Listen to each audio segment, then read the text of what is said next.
Борщ жасаймыз. Су аламыз. Сиыр етін салып, тұз қосамыз.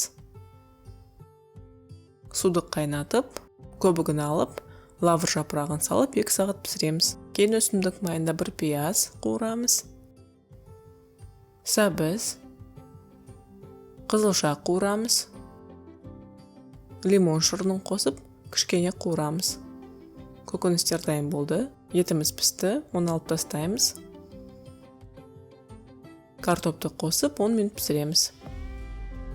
Кейін сорпаға көкөністерді саламыз. Орам жапырақ салып, тағы 10 минут пісіреміз. Ең артында пісірілген етті қайта саламыз. Жақсылап араластырамыз. Борщ дайын болды.